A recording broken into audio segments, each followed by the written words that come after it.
ನವೇ group ಅಲ್ಲಿ ಇದ್ರೆ ಯಾರು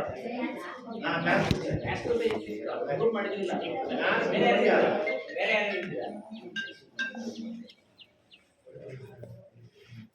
ಇವರು 3 ಜನ ಕೂಡ ಇಬ್ಬರು ಕಡಿಮೆ ಇದೆ.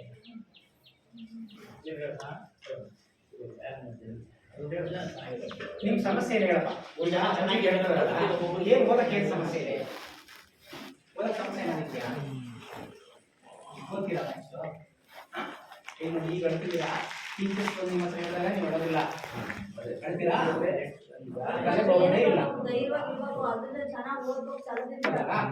ಈ ನೆಕ್ಸ್ಟ್ ಬರೋದಿಗೆ ನಿಮ್ಮ ಅಪ್ಪಾಜಿ ನಿಂತ್ಕೊಂಡು ನಿಮ್ಮ ಬಗ್ಗೆ ಹೇಳ್ಬಾರ್ದು, ದೊಡ್ಡಂತೆ ಕ್ಯಾಚ್ ಬಿಡ್ಬೇಕು ಅಷ್ಟು. ಹೇಳಿ ಊಟ ತಿಂಡಿ ಬಿಟ್ಟು ಓದ್ಬೇಡ. ನಾವೇನ್ ಟೈಮ್ ಟೇಬಲ್ ಹಾಕಿದ್ರೆ ಟೈಮ್ ಟೇಬಲ್ ಓದ್ ಸಾಕು. ಹೌದಾ? ಇಲ್ಲ ಸರ್, ಬೆಳಿಗ್ಗೆ 9 ಗಂಟೆ ಕ್ಲಾಸಸ್ ಸ್ಟಾರ್ಟ್ ಆಗುತ್ತಲ್ಲ, ತಿಂಡಿ ಹಾಕ್ಸ್ಕೊಂಡಿರ್ತಾರೆ. ಇಷ್ಟಿಷ್ಟು ಹಾಕ್ಸ್ಕೊಂಡು ಇದು ಓಡ್ ಬರ್ತಾರೆ ನಮ್ಗೆ. ಈಗ 2 ದಿವಸ ನಾನು ಇರಿಸ್ಕೊಂಡು ಎಕ್ಸ್ಟ್ರಾ ಮತ್ತೆ ಹಾಕ್ಸ್ತಿದ್ದೀನಿ. ಬಾಯ್ಸ್ ಹಂಗೆಲ್ಲ ಇಲ್ಲ. ಇವರು ಹೆಣ್ಮಕ್ಳು ಇದಾರಲ್ಲ, ಊಟ ಮಾಡಿದ್ರೆ ಟೈಮ್ ಎಷ್ಟಾಗತ್ತಿದ್ರೆ ಚೂರು ಹಾಕ್ಸ್ಕೊಂಡು ಅದನ್ನು ಗಬ್ಬ ಊಟಕ್ಕೊಂದು ಹಾಕಿಸ್ಬೋದು. ಇದು ಇಷ್ಟೇ ಉಣ್ಣು ಅಂತ ನಾನು ಹೇಳಕ್ಕಾಗಲ್ಲ. ಅವರಿಗೆ ಪ್ರಜ್ಞೆ ಇರಬೇಕು. ಮಕ್ಕಳಿಗೆ ಚೆನ್ನಾಗಿದ್ರೆ ಊಟನೂ ಮಾಡ್ಬೇಕು ಸರ್. ಮಕ್ಕಳಿಗೆ ಇನ್ನೊಂದು ಇನ್ಸ್ಟ್ರಕ್ಷನ್ ಸರ್, ಅವ್ರು ಊಟ ಏನಾರ ಬಿಟ್ರೆ ಅವರಿಗೆ ನೆನಪಿನ ಶಕ್ತಿ ಕಡಿಮೆ ಆಗುತ್ತೆ ಅಂತ ನೀವೇ ಹೇಳ್ಬೇಕು. ಅದೇ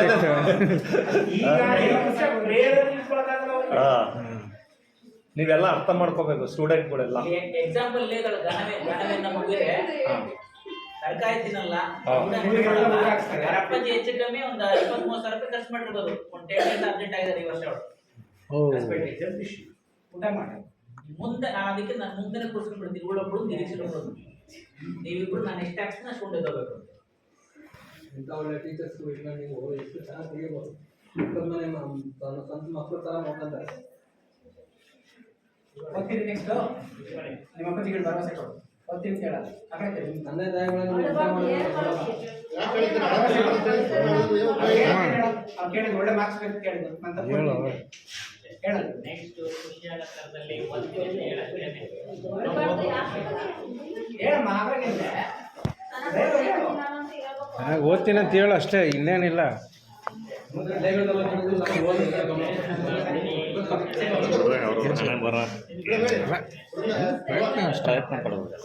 ಏನಾಗುತ್ತೆ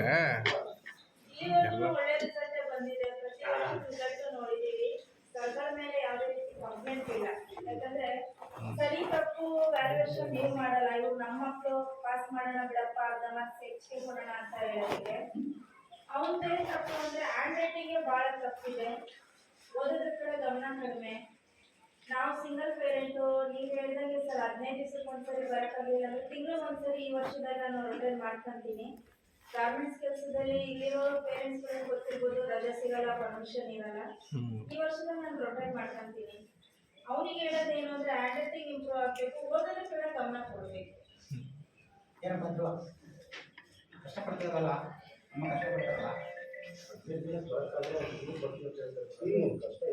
ಅವನ ಬೇಕು ಬೇಡಗಳನ್ನ ಇಲ್ಲಿವರೆಗೂ ತುಂಬಾನೇ ಚೆನ್ನಾಗಿ ಈಡೇರಿಸಿದೀನಿ. ನಮ್ಮ ಕಡೆಯಿಂದ ಏನ್ ತಪ್ಪಿದೆ ಅಂತ ಗೊತ್ತಿಲ್ಲ, ಬಟ್ ಅವನ ಕಡೆಯಿಂದ ಎಕ್ಸ್ಪೆಕ್ಟೇಷನ್ ಏನು ಅಂದ್ರೆ ಓದ್ಬೇಕಷ್ಟೇ. ಹೆಂಗ್ ಮಾಡ್ತೀವಿ? ನೆಕ್ಸ್ಟ್ ಎಷ್ಟನೇ ಕ್ಲಾಸಿಗೆ ಬರ್ತೀಯಾ? ಈಗ ಯಾವ ಕ್ಲಾಸ್ ಅಲ್ಲಿ?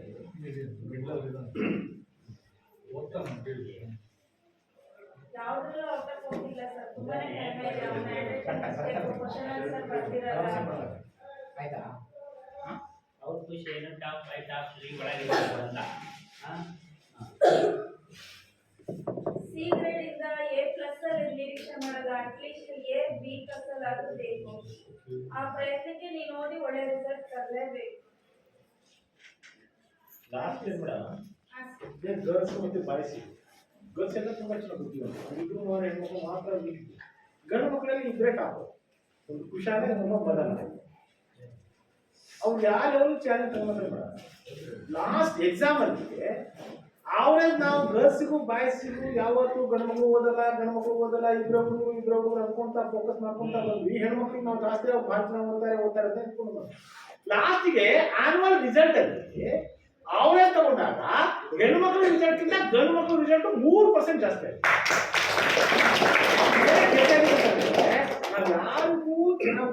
ಚೆನ್ನಾಗಿ ಓದ್ತಾ ಇದ್ದಾರೆ ಅಂತ ಹೇಳ್ತಾರೆ. ಇದು ಒಂದು ಪ್ರಕ್ರಿಯೆ, ಲರ್ನಿಂಗ್ ಪ್ರಕ್ರಿಯೆ. ದಿನೇ ಚೇಂಜ್ ಆಗ್ತಾ ಹೋಗ್ಬೇಕಾಗಲ್ಲ. ನಾಳೆ ಮಾಡುದು ಇದೇ ನಮ್ಮ ತಾಯಿ ಹೇಳ್ಬಿಟ್ರಲ್ಲ ಈ ಸಭೆಯಲ್ಲಿ ನಾನು ಓದ್ಬೋದಲ್ಲ, ಒಂದು ಚಾಲೆಂಜ್ ಓದ್ಬೋದಲ್ಲ. ಪಾಸಿಟಿವ್ ಹೀಗಾಗಿ ತಗೋಬೇಕು ಸರ್. ನಮ್ಮಮ್ಮ ಎಲ್ಲ ಮುಂದೆ ಹೇಳಿದ್ರಲ್ಲ ಅಂತ guilt ಅದು ನೆಗೆಟಿವ್ ಆಗಲ್ಲ, ಪಾಸಿಟಿವ್ ಆಗಿ ತಗೋಬೇಕು.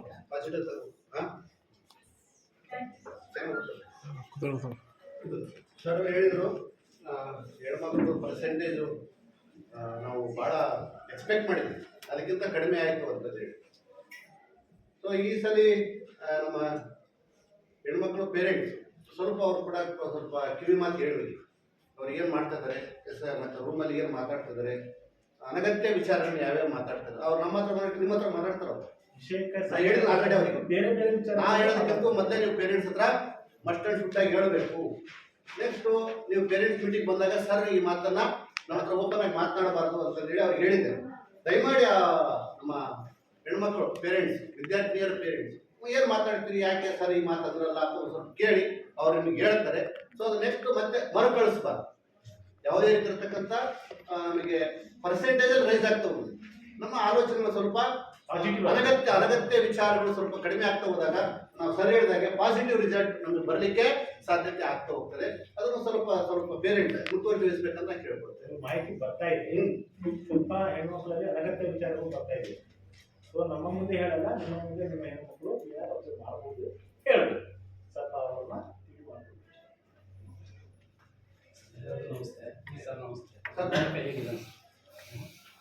ವಿನಾಯಕ ಚೆನ್ನಾಗಿ ಓದ್ತಾ ಇದ್ದಾನೆ. ನೀವು ಬಂದು ನೋಡಿ, ಅವರು ವಿತಿನ್ ಒಂದು 10 days ಬ್ಯಾಕ್ ಅಷ್ಟೇ ಬಂದು ಹೋಗಿದ್ರು.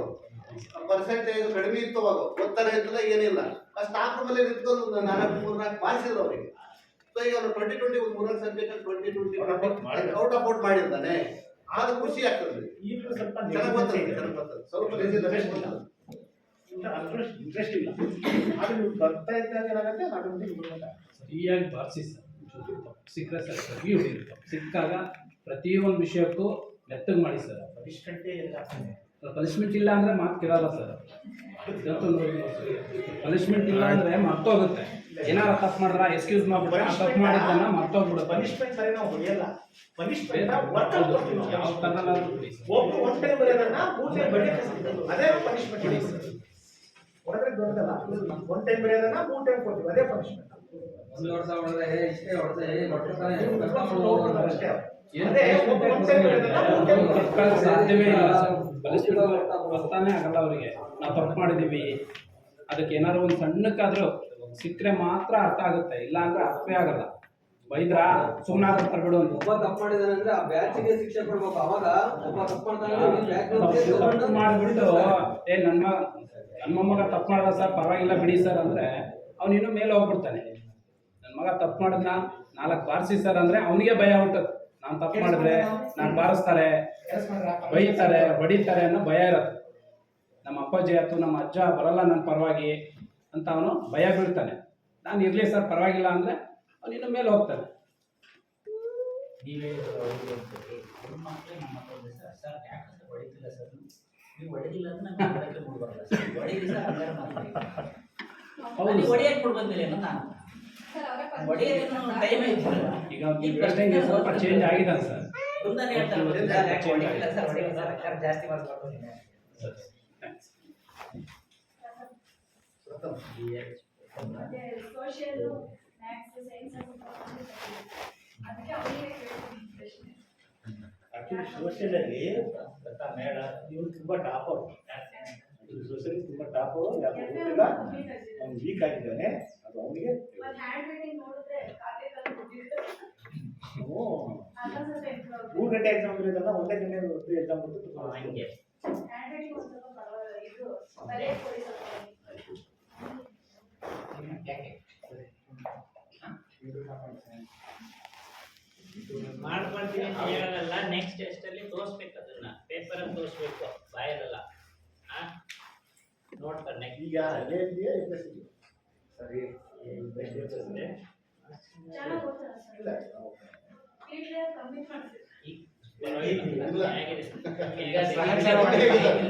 ಸಹಚಾರ ಮಾಡಿಲ್ಲ ಅವರಿಗೆ. ಟೈಮ್ ಸಿಗಲ್ಲ ಟೈಮ್ ಇಲ್ಲ ಅವರಿಗೆ. ಅತ್ಯಂತ ಋತುಪರ್ಣ ಅಂತ ಜೊತೆಗಿದ್ದು ಅವ್ನಿಲ್ಲ ಈಗ.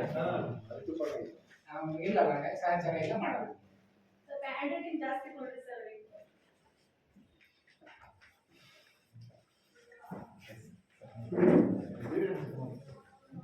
ಆಯ್ತು. ನಿಮ್ಮ ಎಲ್ಲ ಸಲಹೆಗಳನ್ನ ಸ್ವೀಕಾರ ಮಾಡಿದ್ದೀವಿ. ಈಗ ನಮ್ಮ ಪ್ರಾಚಾರ್ಯರನ್ನು ನಮ್ಮ ಕುರಿತು ಮಾತನಾಡಿದ್ದೀವಿ.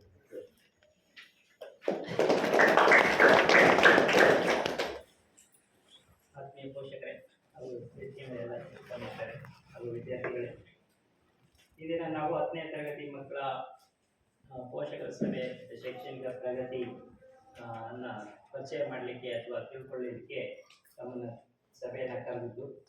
ಈಗಾಗಲೇ ಹೇಳಿದರು, ಈ ವರ್ಷದಲ್ಲಿ ಶೈಕ್ಷಣಿಕವಾಗಿ ನಮ್ಮ ಶಾಲೆಯಲ್ಲಿ SSLC ಮಕ್ಕಳಿಗೆ ಏನು ಕಾರ್ಯಕ್ರಮಗಳನ್ನು ಮಾಡ್ಕೊಳ್ತಾ ಇದ್ದೀವಿ, ಪರೀಕ್ಷೆಗಳನ್ನು ಏನು ಮಾಡ್ತಾ ಇದ್ದಾರೆ, ಮತ್ತು ನಮ್ಮ ಶಾಲೆ ಶೈಕ್ಷಣಿಕವಾಗಿ ಕಳೆದ ವರ್ಷಗಳಲ್ಲೆಲ್ಲ ಏನೆಲ್ಲ ಒಳ್ಳೆಯ ಸ್ಥಾನವನ್ನು ಪಡ್ಕೊಂಡಿದ್ದೀವಿ, ವಿದ್ಯಾರ್ಥಿಗಳು ಯಾವ್ಯಾವ ಗುರಿ ತಲುಪಿದ್ದಾರೆ ಅನ್ನೋದನ್ನು ಕೂಡ ಕೆಲವೊಂದು ಉದಾಹರಣೆಗಳನ್ನು ಕೂಡ ಒಟ್ಟು ಹೇಳಿ ಯಾಕೆ ಅದೆಲ್ಲ ಸಾಧ್ಯವಾಯಿತು ಅಂತಲೂ ಕೂಡ ಹೇಳಿದರು. ಕಳೆದ ವರ್ಷಗಳಲ್ಲಿ ಮಕ್ಕಳು ಯಾವ ಹಂತದಲ್ಲಿದ್ದರು, ಅವರು ಪೋಷಕರ ಸಹಕಾರದೊಂದಿಗೆ ಪದೇ ಪದೇ ಪೋಷಕರು ಆವಾಗ ಭೇಟಿಯನ್ನು ಬಂದು ಅವರಿಗೆ ಪ್ರೋತ್ಸಾಹ ಕೊಟ್ಟಿದ್ದರಿಂದ ಶಿಕ್ಷಕರ ಬಳಿ ಅವರ ವೈಯಕ್ತಿಕ ಸಮಸ್ಯೆಗಳನ್ನು ಕೂಡ ಹೇಳಿ ಅವ್ರನ್ನ ತಿದ್ದಲಿಕ್ಕೆ ಪ್ರಯತ್ನ ಪಟ್ಟಿದ್ರ ಫಲವಾಗಿ ಅವರು ಬದಲಾದರು, ಪರಿವರ್ತನೆಯಾದರು. ಕೊನೆಗೆ ಒಳ್ಳೆಯ ಅಂಕಗಳನ್ನು ಪಡ್ಕೊಂಡು ಇವತ್ತು ಒಳ್ಳೊಳ್ಳೆ ಕಾಲೇಜಲ್ಲಿ ಫ್ರೀ ಎಜುಕೇಶನ್ ಮಾಡ್ತಿದ್ದಾರೆ. ಕೆಲವು 1, 2, 3 ಮಕ್ಕಳು, ಕೆಲವರು ಕಡಿಮೆ ಫೀಸನ್ನು ಕೊಟ್ಟು ಓದುವಂಥ ಅವಕಾಶವನ್ನು ಪಡ್ಕೊಂಡಿದ್ದಾರೆ. ಇನ್ನು ಕೆಲವರು ಉಚಿತವಾಗಿ ಮೊರಾರ್ಜಿ ಕಾಲೇಜಲ್ಲಿ ಸೈನ್ಸ್ ಕೂಡ, ಅಲ್ಲೂ ಕೂಡ ಏನು ಸುಮ್ಮನೆ 80-70 ಮಾರ್ಕ್ಸ್ ತೊಗೊಂಡವರಿಗೆ ಕೊಟ್ಟಿಲ್ಲ, ಅಲ್ಲೂ 90+90 ಇರೋರಿಗೆ ಸೀಟ್ ಸಿಕ್ಕಿದ್ದಾರೆ. ಅದನ್ನು ಕೂಡ ಅವಕಾಶ ಗಿಟ್ಟಿಸ್ಕೊಂಡು ಮತ್ತೆ 2 ವರ್ಷ ಅವರು ಉಚಿತವಾಗಿ ಕಾಲೇಜಲ್ಲಿ ಓದೋ ಅವಕಾಶವನ್ನು ಕೂಡ ಗಿಟ್ಟಿಸ್ಕೊಂಡಿದ್ದಾರೆ. ಸೊ ಅದು ಈ ವರ್ಷದಲ್ಲಿರೋದು ಮಕ್ಕಳು ಕೂಡ ಅದನ್ನು ಪಡ್ಕೊಳ್ಬೇಕು, ಅದಕ್ಕಿಂತ ಒಳ್ಳೆಯ ಅವಕಾಶವನ್ನು ಪಡ್ಕೊಳ್ಬೇಕು. ಅದಕ್ಕೆ ನಿಮ್ಮ ಗುರಿಗಳೇನು ಅನ್ನೋದನ್ನು ನೀವು ಹಾಕ್ಕೊಳ್ಬೇಕು. ನಮ್ಮ ಕಡೆಯಿಂದ ಏನದಕ್ಕೆ ಪ್ರಯತ್ನವನ್ನು ಹಾಕಬೇಕು, ಅದು ನಾವು ಮಾಡೋಕ್ಕೆ ಸಿದ್ಧು ಇದ್ದೀವಿ, ಮಾಡಲಿಕ್ಕೆ ತಯಾರು ಮಾಡ್ಕೊಂಡಿದ್ದೀವಿ. ಅದಕ್ಕೆ ಪೋಷಕರು ಕೂಡ ಅದಕ್ಕೆ ಸಹಕಾರವನ್ನು ಕೊಟ್ಟು ಮಕ್ಕಳಿಗೆ ಆ ಒಂದು ಆಸೆಗಳನ್ನು, ಗುರಿಗಳನ್ನು ಬೆಳೆಸಲಿಕ್ಕೆ ನೀರನ್ನು ಹಾಕಿ ಅವರಿಗೆ ಒಂದು ಸಹಕಾರವನ್ನು ಕೊಡಬೇಕು, ಮಾತುಗಳನ್ನು ಹೇಳಬೇಕು, ಉತ್ಸಾಹದಾಯಕ ಅಂತೇಳಿ ಈ ಸಂದರ್ಭದಲ್ಲಿ ಕೋರ್ತಾ, ಇದೇ ಮೊದಲನೇ ಕಾಮನ್ ಟೆಸ್ಟ್ ಅಥವಾ ಮೊದಲನೇ FA ಟೆಸ್ಟ್, ಇದೇ ಅಂತಿಮ ಪರೀಕ್ಷೆ ಅಲ್ಲ, ಇದು ಕೇವಲ ಮೊದಲನೇ ಹೆಜ್ಜೆ ಅಷ್ಟೇನೆ. ಇಲ್ಲಿ ನೀವು ಕಡಿಮೆ ಮಾರ್ಕ್ಸ್ ತಗೊಂಡಿದ್ದೀವಿ ಅಥವಾ ಫೇಲ್ ಆಗಿದ್ದೀವಿ, ಸೋತಿದ್ದೀವಿ ಅಂತಲ್ಲ, ಇದು ನಿಮ್ಮ ಮುಂದಿನ ಸ್ಥಿತಿಯನ್ನು ಅಥವಾ ಈಗಿನ ಸ್ಥಿತಿಯನ್ನು ತಿಳಿಸ್ತಕ್ಕಂಥ ಕನ್ನಡಿ ಎಕ್ಸಾಮ್ ಅಷ್ಟೇ. ಸೊ ಹಾಗಾಗಿ ನೀವು ಇದನ್ನು ಮುಂದಿನ ಹಂತದಲ್ಲಿ ಒಳ್ಳೆಯ ಪ್ರಯತ್ನವನ್ನು ಸುಧಾರಿಸಬೇಕು. ಎಲ್ಲಿ ಅಂಕಗಳು ಮುಂದಿನ ದೊಡ್ಡ ಗುರಿಯನ್ನು ಸಾಧಿಸಲಿಕ್ಕೆ ತೋರಿಸ್ತಕ್ಕಂಥದ್ದು ದಾರಿ ದೀಪವಾಗಿದ್ದು ಕಾಣಬೇಕು ನಿಮಗೆ ಅಂತ ಅಷ್ಟೇ. ಮತ್ತೆ ಪೋಷಕರಿಗೂ ಕೂಡ ಅಷ್ಟೇ, ಯಾರು ಕೂಡ ಮಕ್ಕಳಿಗೆ ಅಂಕಗಳ ಆಧಾರದ ಮೇಲೆ ಅವ್ರನ್ನ ಹೋಲಿಸಬೇಡಿ. ಯಾಕೆ ಅಂತೇಳಿ ಆವಾಗಲೇ ಹೇಳಿದೆ, ಒಂದು ತರಗತಿ, ಒಂದು ಕ್ಲಾಸ್ ರೂಮ್ ಅಂತ ಹೇಳಿದ್ರೆ, ಒಂದು ಶಾಲೆ ಅಂತ ಹೇಳಿದ್ರೆ ಎಲ್ಲ ಥರದ ಮಕ್ಕಳು ಕೂಡ ಇರ್ತಾರೆ, ಎಲ್ಲ ಡಿಫ್ರೆನ್ಸ್ ಇರ್ತಕ್ಕಂಥ ಮಕ್ಕಳು ಇರ್ತಾರೆ. ಸೊ ಟೀಚರ್ಸ್ ಎಲ್ಲ ಒಂದೇ ಇರ್ತಾರೆ, ಪಾಠ ಎಲ್ಲ ಒಂದೇ ಇರ್ತೈತೆ, ತರಗತಿ ಕೊಠಡಿ ಒಂದೇ ಇರ್ತೈತೆ, ಆದರೆ ಮಕ್ಕಳ ಮನಸ್ಸುಗಳು, ಮಕ್ಕಳ ಭಿನ್ನತೆಗಳು ಬೇರೆ ಬೇರೆ ಆಗಿರ್ತದೆ. ಸೊ ಹಾಗಾಗಿ ಅವರವರ IQ ಲೆವೆಲ್ಗೆ ತಕ್ಕನಾಗಿ, ಅವ್ರ ಬುದ್ಧಿಮತ್ತೆಗೆ ತಕ್ಕನಾಗಿ ಅವರು ಓದುವ ಕಲಿಕೆಯನ್ನು ಮಾಡ್ತಾ ಇರ್ತಾರೆ. ಸೊ ಅದನ್ನ ಇಂಪ್ರೂವ್ಮೆಂಟ್ ಮಾಡ್ಕೊಳ್ಳಿಕ್ಕೆ ಏನ್ ಬೇಕೋ ಆ ಪ್ರಯತ್ನವನ್ನು ಅವರು ಬಹಳ ಕಠಿಣ. ಈಗ SSLCಯಲ್ಲಿ ಇರೋದ್ರಿಂದ ನೀವು ಈ ವರ್ಷ ಸ್ಟಾರ್ಟಿಂಗ್ ಇವತ್ತಿನಿಂದನೇ, ಜೂನಿಂದನೇ ಇದನ್ನ ಶುರು ಮಾಡಬೇಕು. ನೀವು ಯಾವತ್ತೂ ಯುದ್ಧ ಕಾಲದಲ್ಲಿ ಶಸ್ತ್ರಾಭ್ಯಾಸ ಅಥವಾ ಬೆಂಕಿ ಬಿದ್ದಾಗ ಬಾವಿ ತೊಡೋದು ಅಂತಾರಲ್ಲ, ಹಂಗಾಗಬಾರ್ದು. ಸೊ ಹಾಗಾಗಿ ಜೂನಿಂದಲೇ ಅದಕ್ಕೆ ನೀವು ಪ್ರಯತ್ನ ಪಟ್ರೆ ಖಂಡಿತ ನೀವು ಅಂದ್ಕೊಂಡಿದ್ದು ಗುರಿಯನ್ನು ತಲುಪಲಿಕ್ಕೆ ಸಾಧ್ಯ. ನಾವು ಈಗಲೇ ನೀವು ನಾನು ಹೆಂಗ ಸಾಕು ಅಂತ ಹೇಳಿದ್ರೆ ಉಪಯೋಗ ಇಲ್ಲ. ಇವತ್ತು ಫಸ್ಟ್ ಕ್ಲಾಸ್ ಅಂತಕ್ಕಂಥದ್ದು ಸಾಮಾನ್ಯ ಆಗೋಗ್ಬಿಟ್ಟಿದೆ. ಪ್ರತಿಯೊಬ್ಬರು ಎಲ್ಲರೂ ಫಸ್ಟ್ ಕ್ಲಾಸ್ ಬರೋ ಮಕ್ಕಳೇ ಇದ್ದಾರೆ ಇವತ್ತು ರಾಜ್ಯದಲ್ಲಿ. ಸೊ ನೀವು ಆ ಫಸ್ಟ್ ಕ್ಲಾಸ್ ಅಲ್ಲಿ ಹೈಯೆಸ್ಟ್ ಎಷ್ಟು ತಗೊಳಕ್ ಸಾಧ್ಯ ಇದೆ, ಫಸ್ಟ್ ಕ್ಲಾಸ್ ತಗೊಳಕ್ಕೆ ಎಷ್ಟು ಸಾಧ್ಯ ಇದೆ, A+ ಅಲ್ಲಿ ಎಷ್ಟು ತಗೊಳಕ್ ಸಾಧ್ಯ ಇದೆ, ಅದನ್ನ ಪ್ರಯತ್ನ ಪಡಬೇಕು. ಇವತ್ತು ಕೇವಲ ಪಾಸ್ ಆದ್ರೆ ಫಸ್ಟ್ ಕ್ಲಾಸ್ ಬಂದ್ರೆ ಸಾಕು, ಯಾವುದೋ ಒಂದು ಕಾಲೇಜಿಗೆ ಸೇರ್ಕೊಂಡ್ರೆ ಸಾಕು, ನಾವು ಅಪ್ಪ ಖುಷಿ ಆದ್ರೆ ಸಾಕು, ಅಷ್ಟು ಯೋಚನೆ ಮಾಡಿದ್ರೆ ಆಗಲ್ಲ. ಇವತ್ತು ತುಂಬಾನೇ ಕಾಂಪಿಟೇಟಿವ್ ಇದೆ. ಹೇಳಿದ್ರಲ್ಲ ಈಗ JEE, NEET ಅಂತ ಎಕ್ಸಾಮ್ಗಳು ತುಂಬಾನೇ ಟಫ್ ಇದೆ. ಇವತ್ತು ಸ್ಟೇಟ್ ಅಲ್ಲಿ ಬಹಳಷ್ಟು ಕಡಿಮೆ, ನಮ್ಮ ರಾಜ್ಯದಲ್ಲಿ ರ್ಯಾಂಕ್ ಪಡ್ಕೊಳ್ಬೇಕಂದ್ರೆ ಅಷ್ಟು ಸುಲಭ ಇಲ್ಲ, ನ್ಯಾಷನಲ್ ಲೆವೆಲ್ ಎಕ್ಸಾಮ್ಗಳಲ್ಲ. ಸೊ ಅಲ್ಲಿ ನಾವು ಕಾಂಪೀಟ್ ಮಾಡಬೇಕು ಅಂತ ಹೇಳಿದ್ರೆ ನಮ್ಮ ಓದುವಿಕೆ, ನಮ್ಮ ಅಂಕಗಳು ತುಂಬಾನೇ ಇಂಪಾರ್ಟೆಂಟ್ ಆಗ್ತದೆ ಅಂತೇಳಿ. ಸೊ ಹಾಗಾಗಿ ವಿದ್ಯಾರ್ಥಿಗಳಿಗೆ ಒಂದು ಪ್ರೋತ್ಸಾಹದ ಮಾತುಗಳನ್ನ ಆಡೋದ್ರ ಮೂಲಕ ಪ್ರೇಕ್ಷಕರು ಅಥವಾ ಪೋಷಕರು ಅವ್ರನ್ನ ಬೈಯೋದ್ಕಿಂತ ಓದಿಸೋದ್ಕಿಂತ ಒತ್ತಡಕ್ಕಿಂತ ಗುರಿಯನ್ನ ತೋರಿಸಿ ಅವರಿಗೆ ಗುರಿ ಸಾಧಿಸಲಿಕ್ಕೆ ಏನ್ ಬೇಕು ಆ ಪ್ರಯತ್ನವನ್ನ ಪೋಷಕರು ಅವರಿಗೆ ಮನವರಿಕೆ ಮಾಡಿಕೊಡ್ಬೇಕು ಅಂತ ಹೇಳಿದ್ರು. ಈಗಾಗಲೇ ಇದರಲ್ಲಿ ಇದೆ ಎಲ್ಲ ಸಬ್ಜೆಕ್ಟ್ ವೈಸ್ ಯಾರು ಹೈಯೆಸ್ಟ್ ತಗೊಂಡಿದ್ರು, ಲೋಯೆಸ್ಟ್ ಎಷ್ಟು ಬಂದಿದ್ದಾರೆ ಅಂತ ಇದೆ. ಓವರ್ ಆಲ್ ಹೇಳಿದಾಗ ಎಲ್ಲ ಸಬ್ಜೆಕ್ಟಲ್ಲೂ ಎಲ್ಲ ಮಕ್ಕಳು ಕೆ1 KCT ಕಾಮನ್ ಟೆಸ್ಟ್ ಚೆನ್ನಾಗಿದ್ದಾರೆ. ಬಟ್ ಮ್ಯಾಥ್ಸ್ ಮತ್ತೆ ಹಿಂದಿಯಲ್ಲಿ ಕಡಿಮೆ ಇದ್ದಾರೆ ಅಂತ ಹೇಳಿದ್ರು. ಓವರ್ ಆಲ್ ಇದರಲ್ಲೂ ಕೂಡ ಅದೇ ಥರನೇ ಇರ್ತಕ್ಕಂಥದ್ದು. ಅಲ್ಲಿ ಅಂದ್ರೆ ಯಾವ್ದ್ರಲ್ಲಿ ಯಾಕೆ ಕಡಿಮೆ ಆಯಿತು ಆ ಸಬ್ಜೆಕ್ಟ್ಗಳಲ್ಲಿ, ನಿಮ್ಮ ಈಗ ಆನ್ಸರ್ ಪೇಪರ್ ನಿಮಗೆ ಕೊಟ್ಟಿದ್ದಾರೆ, ಬೈದಲ್ಲಿ ಹಾಕೊಂಡಿದ್ದೀವಿ, ತಗೊಂಡು ನೋಡಿದ್ದೀವಿ. ನೋಡಿದಾಗ ಯಾವ ಕ್ವಶನಿಗೆ ನಾನು ಏನು ಆನ್ಸರ್ ಬರೀಬೇಕಾಗಿತ್ತು, ಯಾಕೆ ಬರೆದಿಲ್ಲ ಅಥವಾ ಏನು ತಪ್ಪು ಬರೆದಿದ್ದೀನಿ ಅದನ್ನು ನೀವು ಮತ್ತೆ ಅದನ್ನು ತೆಗೆದು ನೋಡಬೇಕು, ಬುಕ್ಸ್ ತೆಗೆದು ನೋಡಬೇಕು. ಅಥವಾ ಗೊತ್ತಾಗದೆ ಹೋದರೆ ಟೀಚರ್ಸ್ನ ಕೇಳಬೇಕು. ಕೇಳಿದಾಗ ಏನಾಗುತ್ತೆ, ನೀವು ಅವ್ರನ್ನ ಭೇಟಿ ಮಾಡಿದಾಗ ಅದೇನು ಯಾವುದು ಬರೀಬೇಕಾಗಿತ್ತು ಅದನ್ನು ಹೇಳ್ತಾರೆ. ಅವಾಗ ಅದನ್ನು ನೆಕ್ಸ್ಟ್ ನೀವು ಅದನ್ನು ಮತ್ತೆ ಪ್ರಾಕ್ಟೀಸ್ ಮಾಡಿ ಮತ್ತೊಂದ್ಸರಿ ನೀವೇನೆ ವಾಲಂಟಿಯಾಗಿ ಆ ಟೆಸ್ಟ್ ಆ ಪೇಪರನ್ನು ಮತ್ತೆ ನೀವು ಒಂದ್ಸರಿ ಹೋಮ್ವರ್ಕನ್ನು ಮಾಡಿ, ರೂಮಲ್ಲಿ ಕೂತ್ಕೊಂಡು ಹೋಮ್ವರ್ಕ್ ಮಾಡಿ. ಹೋಮ್ವರ್ಕ್ ಮಾಡಿದಾಗ ನಾನು ಹೌದು ಇದನ್ನು ಮಾಡದೆ ಬಿಟ್ಟಿದ್ದಕ್ಕೆ ನನಗೆ ಮಾರ್ಕ್ಸ್ ಕಮ್ಮಿ ಆಯಿತು ಅಂತ ಗೊತ್ತಾಗುತ್ತೆ. ನೆಕ್ಸ್ಟ್ ಅದು ಬಂದಾಗ ನೀವು ಬರೀಲಿಕ್ಕೆ ಈಸಿ ಆಗ್ತದೆ. ಸೊ ಹಾಗಾಗಿ ಇನ್ನೂ ಆಗಿರೋದು ಕೇವಲ 10-20% ಅಷ್ಟೇ ಸಿಲೆಬಸ್ ಆಗಿರ್ತದೆ SSC. ಇನ್ನು ಬಹಳಷ್ಟಿದೆ. ಸೊ ಹಾಗಾಗಿ ನೀವೀಗಲೇ ಅದನ್ನು ಚೆನ್ನಾಗಿ ಮಾಡ್ತಾ ಹೋದ್ರೆ ಏನಾಗ್ತದೆ, ನಿಮ್ಗೊಂದು ಸೆಲ್ಫ್ ಕಾನ್ಫಿಡೆನ್ಸ್ ಬರ್ತದೆ. ನಾನು ಮುಂದಿನ ಟೆಸ್ಟಲ್ಲಿ ಹೌದು ಇನ್ನೂ ಚೆನ್ನಾಗಿ ಬರೀಬೋದು ಅಂತೇಳಿ ಖುಷಿ ಆಗುತ್ತೆ. ನೀವೀಗಲೇ ಕರೆ ಮಾಡ್ತಾ ಬಂದರೆ ಓದೋದ್ರ ಕಡೆ ಆಸಕ್ತಿ ಹೋಗುತ್ತೆ. ಆಮೇಲೆ ನಿಮಗೆ ಅದು ಒಂಥರ ಮನಸ್ಸಲ್ಲೂ ಕೂಡ ಕೊರಗು ಶುರು ಆಗುತ್ತೆ. ಹೌದು ನನ್ನ ಲೆವೆಲೇ ಇಷ್ಟೇನಪ್ಪ, ನನಗೆ ಆಗದೇ ಇಷ್ಟೇ ನನ್ನ ಒಂದು ಇದು ಕೂಡ ಆಗುತ್ತೆ. ಸೊ ಅದು ಆಗಬಾರ್ದು, ಇದು ಫಸ್ಟ್ ಇನ್ನು. ಹಾಗಾಗಿ ಅದು ಪ್ರಯತ್ನವನ್ನು ನೀವು ಮಾಡಬೇಕು. ಜೊತೆಗೆ ಸಮಸ್ಯೆ ಇದ್ರೆ ಟೀಚರ್ಸ್ ಕೇಳಬೇಕು. ಇಲ್ಲೇ ಇರ್ತಾರೆ, ಬೆಳಗ್ಗೆ ಸ್ಪೆಷಲ್ ಕ್ಲಾಸ್ ತಗೊಳ್ತಾರೆ, ಸಂಜೆನೂ ತಗೊಳ್ತಾರೆ. ಎಲ್ಲವೂ ಕೂಡ ಇಲ್ಲಿ ವ್ಯವಸ್ಥೆ ಇರೋದ್ರಿಂದ ನೀವು ಬಳಸ್ಕೋಬೇಕು. ಮತ್ತು ಅದು ಬಿಟ್ಟು ನಿಮಗೆ ಇಲ್ಲಿ ಬೇರೆ ಏನಾದರೂ ಸಮಸ್ಯೆಗಳಿದ್ರೆ ಅದನ್ನು ಕೂಡ ನೀವು ಹೇಳ್ಕೊಂಡ್ರೆ ನಾವು ಬಗೆಹರಿಸಲಿಕ್ಕೆ ಸಾಧ್ಯತೆ ಇದೆ. ಈಗಂತೂ ಇನ್ನು ಬೇರೆ ಈ ಶಾಲೆಯಲ್ಲಿ ಶೈಕ್ಷಣಿಕವಾಗಿ ಬಿಟ್ಟು ಇನ್ನು ಬೇರೆ ವಸತಿ ನಿಲಯ ಮತ್ತು ವಿಚಾರ ಅಂದರೆ ಎಲ್ಲವೂ ಕೂಡ ಬದಲಾಗಿದೆ. ಈಗ ಬಿಲ್ಡಿಂಗ್ಗಳು ನಿಮ್ಗೆ ಸಮಸ್ಯೆ ಇಲ್ಲ, ಊಟದ ಸಮಸ್ಯೆ ಇಲ್ಲ, ಮತ್ತೊಂದು ಸಮಸ್ಯೆ ಇಲ್ಲ. ನಿಮ್ಗೇನು ಸಮಸ್ಯೆ ಇದೆ, ಏನಾರು ಇದೆಯಾ, ಆ ಥರದ್ದು ಏನಾರು ಇದೆಯಾ, ಮೂಲಭೂತ ಸಮಸ್ಯೆಗಳೇನಾರು ಇದೆಯಾ? ಏನಿಲ್ಲ ತಾನೆ? ಮಕ್ಕಳ ಹತ್ರ ಕೇಳ್ತಾರೆ, ಹೇಳ್ಕೊಡ್ರಿ, ಎಲ್ಲ ತಲೆ ಕೆಡಿಸ್ಕೊಂಡ್ಬಿಡ್ರಿ. ಅಂಥದ್ದು ಏನಾರು ಇದೆ ಹೇಳ್ಬೇಕು. ಆಮೇಲೆ ಹೇಳಿದ್ರು ಹೆಣ್ಮಕ್ಳ ವಿಚಾರದಲ್ಲಿ ಪೋಷಕರು ಸ್ವಲ್ಪ ಹೆಚ್ಚಿನ ಅವರಿಗೆ ಮಾತುಗಳನ್ನ ಹೇಳಿ ಅವರ ಒಂದು ಮನ ಪರಿವರ್ತನೆ ಆಗಲಿಕ್ಕೆ ಅಥವಾ ವಿದ್ಯಾಭ್ಯಾಸದ ಹೆಚ್ಚಿನ ಗಮನ ಹರಿಸಲಿಕ್ಕೆ ಒತ್ತು ಕೊಟ್ಟು ಮಾತಾಡಿ ಹೋಗಿ ಅಂತಾರೆ. ಯಾಕೆ ಅಂತ ಹೇಳಿದ್ರೆ ಅವರು ಹಾಸ್ಟೆಲ್ಗಳಲ್ಲಿ ಎಲ್ಲ ಬೇರೆ ಬಿಟ್ಟು ಬೇರೆ ಕೆಲವು ವಿಚಾರಗಳಲ್ಲಿ ತೊಡಗುತ್ತಾರೆ, ಮಾತುಕತೆಯಲ್ಲಿ ತೊಡಗುತ್ತಾರೆ, ಹೆಚ್ಚಿನ ಸಮಯನ ಹಾಳು ಮಾಡ್ತಾ ಇದ್ದಾರೆ. ಆ ಕಾರಣಕ್ಕಾಗಿ ಇದು ಕೂಡ ನಿಮ್ಮ ವಿದ್ಯಾಭ್ಯಾಸದ ಪರಿಣಾಮ ಬೀಳ್ತದೆ ಅನ್ನೋ ಕಾರಣಕ್ಕಾಗಿ. ಸೊ ಅಂಥದ್ದು ಏನಾದ್ರು ಬೇರೆ ಏನಾದ್ರು ಸಮಸ್ಯೆಗಳಿದ್ರೆ ನೀವು ಹೇಳ್ಕೊಳ್ಳಿ, ಅಥವಾ ಪೋಷಕರು ನಂತರದಲ್ಲಿ ಶಿಕ್ಷಕರನ್ನ ವೈಯಕ್ತಿಕವಾಗಿ ಭೇಟಿ ಮಾಡಿ ಕೂಡ ಬೇಕಾದ್ರೆ ಮಾತಾಡಿ ಹೋಗ್ಬೋದು ಅವ್ರ ಹತ್ರ ವಿಚಾರಗಳಿದೆ. ಸರ್ ಹಾಗೆ ಒಂದು ರಿಕ್ವೆಸ್ಟು, ಪೇರೆಂಟ್ಸ್ ಮೀಟಿಂಗ್ ದಿವಸ ಎಲ್ಲ ಶಿಕ್ಷಕರು ಇರ್ಬೇಕು ಸರ್. ನಾವು ಎಷ್ಟೋ ಕೆಲಸ ಬಿಟ್ಟು ಬಂದಿರ್ತೀವಿ ಎಲ್ಲರೂ ಕಷ್ಟಪಟ್ಟು. ನಮಗೀಗ ಒಬ್ಬ ಸರ್ ಒಂದು ಡೌಟ್ ಕ್ಲಿಯರ್ ಮಾಡೋಕೆ ಆಗಲಿಲ್ಲ ಅಂದರೆ ನಮಗೆ ಕಷ್ಟ ಆಗುತ್ತೆ. ಈಗ ಎಲ್ಲರೂ ಇದ್ದಾರೆ ಸರ್,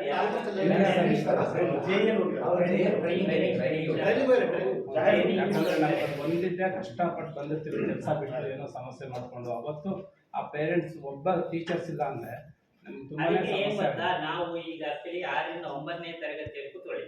6ರಿಂದ 9ನೇ ತರಗತಿಗೆ ಶುಕ್ರವಾರ ಮಧ್ಯಾಹ್ನ ಹೊತ್ತು ಬಂದು ನೀವು ಮಕ್ಕಳ ಒಂದು ಪರೀಕ್ಷೆಗೆ ಸಂಬಂಧಪಟ್ಟಂತೆ ಶೈಕ್ಷಣಿಕವಾಗಿ ವಿಚಾರ ಮಾಡ್ಕೊಂಡು ಹೋಗಿ ಅಂತ ಹೇಳಿದ್ರು. 10th ವರೆಗೆ ನಾವು ಇಂಥ ದಿನ ಅಂತ ಹೇಳಲ್ಲ, ನಿಮಗೆ ಯಾವಾಗ ಅನುಕೂಲ ಆಗುತ್ತೆ ಆವತ್ತು ಮಧ್ಯಾಹ್ನ ಹೊತ್ತು ಶಿಕ್ಷಕರು ಇರುವಾಗಲೇ 5 ಗಂಟೆ 4 ಗಂಟೆ ಒಳಗಡೆನೆ 3 ಗಂಟೆ ನಂತರ ಸಮಯದಲ್ಲಿ ಬನ್ನಿ, ಭೇಟಿ ಮಾಡಿ, ಮಾತಾಡಿ ಅವರ ವಿಚಾರಗಳನ್ನು ತಿಳ್ಕೊಂಡು ಹೋಗ್ಬೋದು. ಅದನ್ನು ಕೂಡ ನಾವು ಹೇಳ್ಬೇಕು ಅಂತ ಇದ್ವಿ. ಅದನ್ನು ಕೂಡ ಅದೇ ತರನೇ ಮಾಡಿ. ಶಿಕ್ಷಕರು ಎಲ್ಲರೂ ಇದ್ದಾರೆ, ಇಂಗ್ಲಿಷ್ ಟ್ರೈನಿಂಗ್ ಹೋಗಿದ್ದಾರೆ. ಆಮೇಲೆ ಇವ್ರ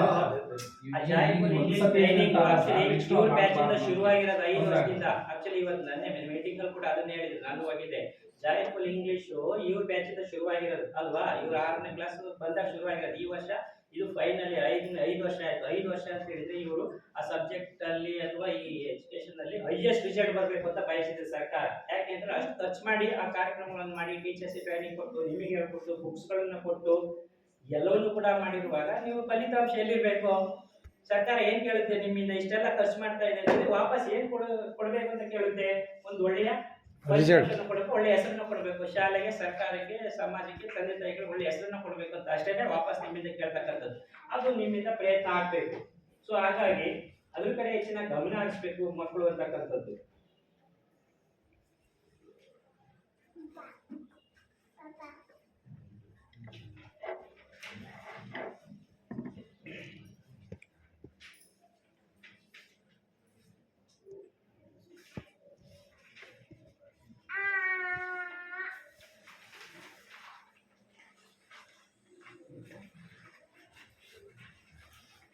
ಇಷ್ಟನ್ನ ಹೇಳ್ತಾ ಈಗಾಗಲೇ ಸುದೀರ್ಘವಾಗಿ ಮಾತಾಡಿದ್ದಾರೆ. ಕೆಲವರು ಲೇಟ್ ಆಗಿ ಬಂದಿದ್ರೆ ಅವರು ಶಿಕ್ಷಕರನ್ನ ಭೇಟಿ ಮಾಡಿ ಮಾತಾಡಿ ಅಥವಾ ಬೇರೆ ಏನಾದ್ರು ವೈಯಕ್ತಿಕ ಮಕ್ಕಳ ಸಮಸ್ಯೆಗಳು ನಿಮ್ಗೆ ಹೇಳಬೇಕು ಅಂತಿದೆ ಶಿಕ್ಷಕರ ಬಳಿ, ಅದು ನಮ್ಮ ಬಳಿ ಹೇಳೋದಿದ್ರೆ ಹೇಳ್ಬಿಡಿ. ಮತ್ತೆ ಇನ್ನೊಂದ್ಸರಿ ಮಕ್ಕಳ ಫೈಲ್ಗಳನ್ನ ನೋಡಿ ಅವ್ರಿಗೆ ವೈಯಕ್ತಿಕವಾಗಿ ಇನ್ನೊಂದು ಅರ್ಧ ಗಂಟೆ ಮಾತನಾಡಿ ನೀವು ಇಲ್ಲಿಂದ ತೆರಳ್ಬೋದು ಅಂತ ಹೇಳ್ತಾ ಈ ಸಂದರ್ಭದಲ್ಲಿ ಎಲ್ಲರಿಗೂ ಕೂಡ ಮಾತಾಡಕ್ಕೆ ಅವಕಾಶ ಕೊಟ್ಟಾರೆ. ಎಲ್ಲರಿಗೂ ಒಂದ್ಸಲ ನನ್ನ ಮಾತನ್ನು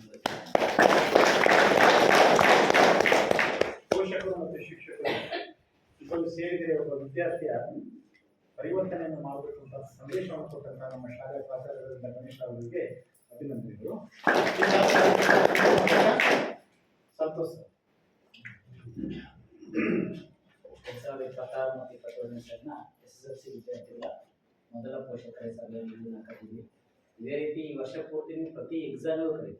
ದಯಮಾಡಿ ಎಲ್ಲರೂ ಬರಬೇಕು. ಪ್ರಿಪೇರ್ಡ್ಲಿ ಮತ್ತು ಕ್ರೈಸಿಸ್ಟ್ ಎಲ್ಲವಕ್ಕೂ ಸಹ ಪೇರೆಂಟ್ಸ್ಗಳು ಕರಿತೀವಿ. ನೀವು ಎಷ್ಟು ಸಾರಿ ಬಂದು ಹೋಗ್ತಾರೋ ಅಷ್ಟು ಸಹ ನಿಮ್ಮ ಮಕ್ಕಳು ಇಂಪ್ರೂವ್ಮೆಂಟ್ ಆಗ್ತಾರೆ. ಈ ಸಭೆಯ ಅಧ್ಯಕ್ಷತೆ ವಹಿಸಿರುವಂಥ ನಮ್ಮ ಶಾಲೆಯ ಪ್ರಾಂಶುಪಾಲರಾದ ಗಣೇಶ್ ಅವರಿಗೆ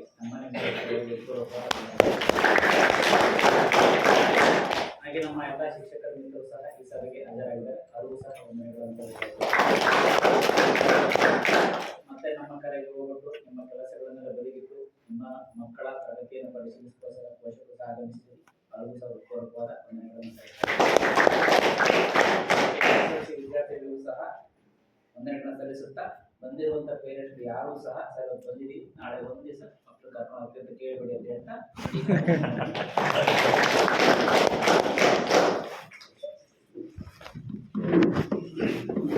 ಅದೊಂದು ಹೇಳ್ದಾಗೆ ಮಕ್ಕಳನ್ನ ಈ ವರ್ಷ SSLC ಇರೋದ್ರಿಂದ ಮನೆ ಕರ್ಕೊಂಡೋಗೋ ವಿಚಾರದಲ್ಲಿ ಸಣ್ಣ ಪುಟ್ಟ ಪೂಜೆಗಳು, ಜಾತ್ರೆ, ಹಬ್ಬ, ನೆಂಟರಿಷ್ಟು ಇದನ್ನ ಸ್ವಲ್ಪ ಅವಾಯ್ಡ್ ಮಾಡಿ. ಮಕ್ಕಳಿಗೆ ಹೇಳ್ತಾ ಇರೋದನ್ನೇ ಇದೊಂದು ವರ್ಷ ನೀವು ಸ್ವಲ್ಪ ಕಷ್ಟಪಡಿ, ಮುಂದೆ ಆವಾಗ ಇನ್ನು ಮುಂದಿನ ವರ್ಷಗಳಲ್ಲಿ ನೀವು ಅವಕಾಶ ತುಂಬ ಇರುತ್ತೆ. ಆಯ್ತಾ?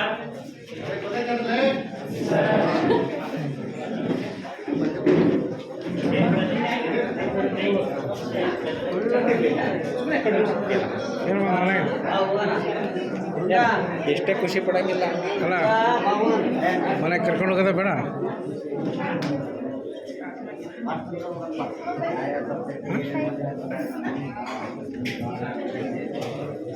ಗೊತ್ತಾಯ್ತಲ್ಲ ಹೇಳಿದ್ದ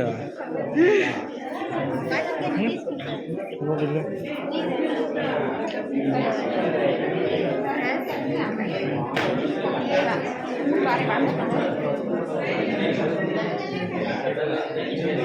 ಬಾಯಲ್ಲಿ ಚರ್ಚೆ ಮಾಡೋಣ ಸ್ವಲ್ಪ.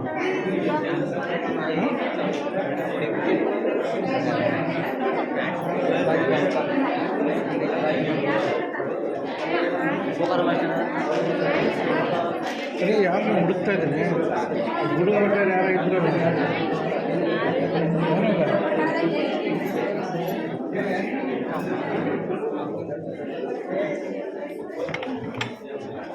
ಊಟ ಮಾಡಬೇಕಾ ಪಾಚ್ಕೋಬೇಕು. ಕಂಪ್ಲೇಂಟ್ ಬರೀ ಹುಡುಗಿಯರದೇ ಕಂಪ್ಲೇಂಟ್ ಹೇಳ್ತಾರೆ.